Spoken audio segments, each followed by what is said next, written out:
So mga tol, alam na nga po ng karamihan na si Rolly Romero po ang malaki ang tsansa na mapili ni Manny Pacquiao na makalaban bago matapos ang taon na ito. Dahil siya po ang kasalukuyang kampiyon sa WBA regular welterweight. Pero kailangan pang dumaan sa WBA para maitaya ang titulo ni Romero sa laban na yan kung sakali. Subalit mukhang may gusto pong sumulot kay Romero. Yan po ay walang iba kundi ang tinalo ni Romero nito lang buwan ng May na si social media star Ryan Garcia. Bigla po kasing lumitaw itong si Ryan Garcia matapos ang laban ni Manny Pacquiao kay Barrios. Sinabi ni Ryan Garcia, interesado umano siyang labanan ang legend na si Manny Pacquiao nang ma-interview po siya ng The Ring. Matagal na nga daw nilang pinag-uusapan ni Manny Pacquiao ang laban sa mga nakaraan at handa na daw siyang gawin ngayon ang laban. Hindi nga daw malaking pangalan itong si Barrios pero nararamdaman daw ni Manny Pacquiao na kaya niyang talunin itong si Barrios kaya daw pinalagan ni Manny Pacquiao.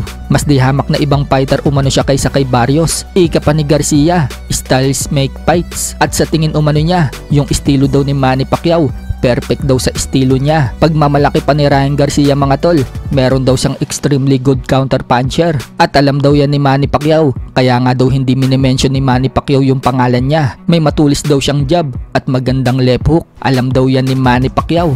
Bagamat nagtatagumpay daw si Manny Pacquiao sa mga estilo niya pero may chance daw na nagkakamali si Pacquiao at yan daw ang pagkakataon niya para makakunik ng suntok kapag pumasok sa kanya si Manny Pacquiao. Marami nga daw siyang ipaparanas na problema kay Pacquiao. Idudumi na umano niya ang legend. Ikakapitalize daw niya ang mga mali ni Manny Pacquiao na mas magaling pa kaysa sa ibang mga nakalaban ni Pacman. Ina-knockout daw niya si Manny Pacquiao katulad ng ginawa sa kanya ni Juan Manuel Marquez. Pero ganun pa man, nire-respeto daw niya ang legend. Handa daw siyang labanan si Manny Pacquiao sa Las Vegas sa harap ng big crowd sa buwan ng December.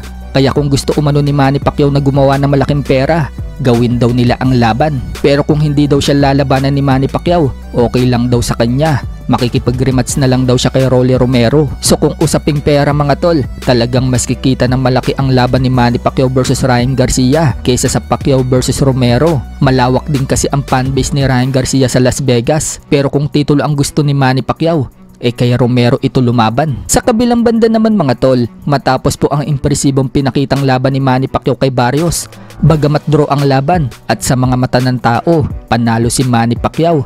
Mukhang panalo din po si Manny Pacquiao pagdating sa ranking. Nauna na po kasi ang ESPN na ilagay si Manny Pacquiao sa ranking nila. Nasa number 6 spot na po ngayon si Manny Pacquiao sa ESPN ranking. Bukod dyan, maging ang WBC, ilalagay na din si Manny Pacquiao sa ranking pag nag-update sila. Asahan po natin na magsusunuran na rin ang ibang sanctioning bodies katulad ng WBA, WBO at IBF. I got another guy on my hit list. After Rollies, I'm gonna beat the shit out of Devin again. Pac-Man, bring his ass too.